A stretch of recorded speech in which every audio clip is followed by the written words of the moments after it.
spot of the drill. You can easily stick them in there, and they'd be about impossible to get just as well along as your reactor would be.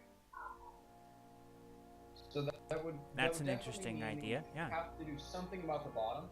Well, here we should be able to. I would say you have a really solid design. We should be able to find that gap in one of the skeletons. Okay, I think I see the gap you're talking about here, along the conveyor arm out to the drill, along the underside. Is that where you're talking about? I would have to check. Hang on. I gotta find a more basic. That's the reason. Yeah, that's the reason I have the skeleton builds, is that you can look at them and take them apart and take a look at the different pieces of build. So you have a conveyor system directly under that one. Okay, so that wouldn't exactly work. What I was just saying. That would break your connector system. Also, this could be extended. You could add another drill to either side and just extend out the armor edge, like we had on the other server where you had the 4 drills going laterally. Oh, you're gonna get a leg spike. I have the autosave on. I didn't even experience one. Anyway, so yeah, that's kind of the multi-role design. It's got the basic mining capabilities, really good storage abilities. I like having the 2 gyros, you know, one primary, one backup. Having 6 power sources, or 7 on the final design, means that it's almost impossible to get this thing unpowered. Having all 90% of that power. Not necessarily. They don't actually hold that much uranium, the small reactors. I have had this design break on me a couple of times, where it's the cockpit that explodes and everything else on it's fine. You just put a new cockpit in and it's good to go. We were talking about how we could relocate the antenna and ore detector so that they'd be in a more armored position.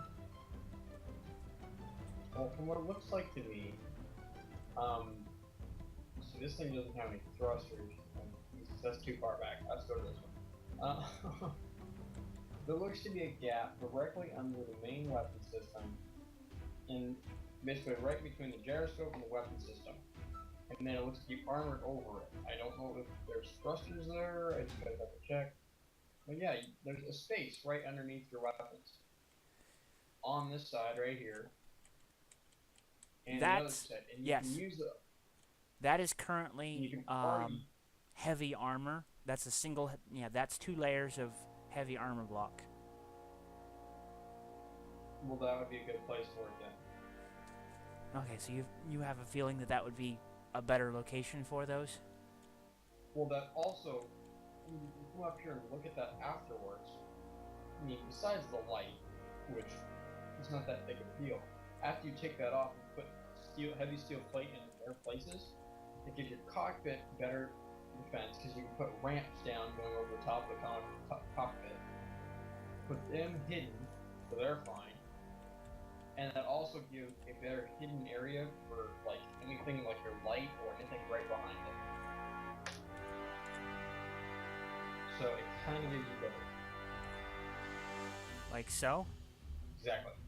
Yeah, like that. That makes it so your cockpit is more safe from attacks from above. That also makes it so that the light is more safe, and the ends of your guns are more safe. Yeah, that does clear out a nice...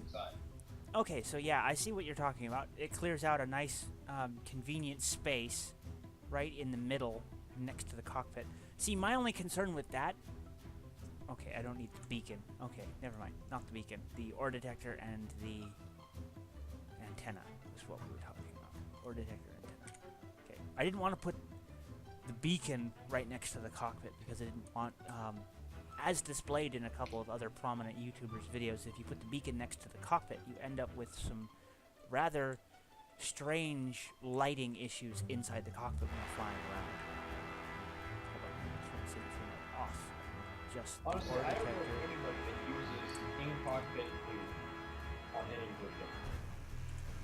I know a few people, and I am one of them.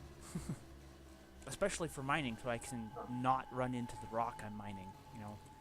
Because almost no matter what you do, you're going to have a gap right in the middle when you're mining. So you have to kind of pay attention to what you're doing and how you're mining, so you don't end up shoving a rock into your own face. So yeah, antenna on one side, one game that I photo detector on the other. Star Citizen. So. Haven't played it yet myself. I look forward to it at some point. Anyway, other than that, so yeah, I like this. It's a very multi-role design. It's very armored. It's got a lot of the, it's got guns. It's got, the mining drills so that you can be out mining and be defended. We do need to armor the bottom at some point, though. That needs to be improved somewhere along the line. The slab design means that it's very easy to assemble. Landing gear in there somewhere as well. You get in trouble with one landing gear, generally speaking.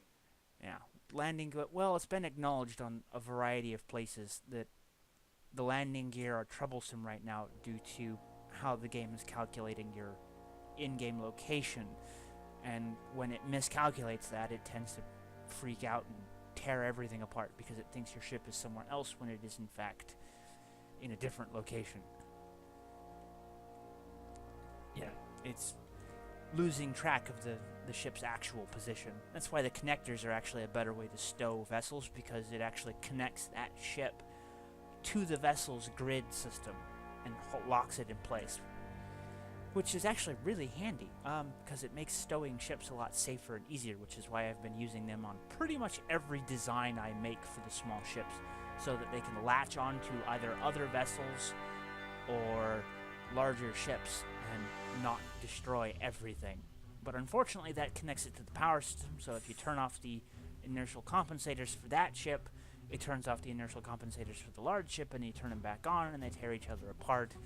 Thus you end up needing the merge blocks, and that makes them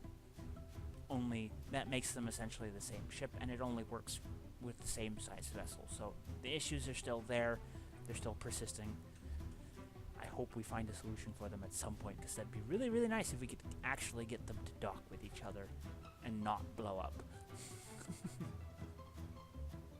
Agreed. This one is designed for the simplicity.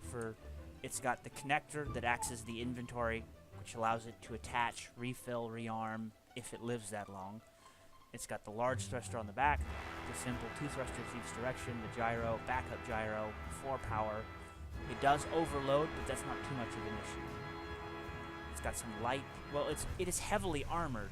If you use the heavy armor, it gives it some survivability with the armor plate on the outside, as you can see with the other one. The more finished ones have just the slab armor on the top and sides, and the bottom's got a little bit of heavy armor. It's not as heavily armored as a lot of my other designs, but it's got enough that it should at least have some survivability, which is really all you're going to get out of tiny fighters. Unless you're building a huge heavy fighter, you're not always going to be able to get a high survivability rate. I don't know, I think it looks pretty good from my point of view. It's very survivable, I have to give you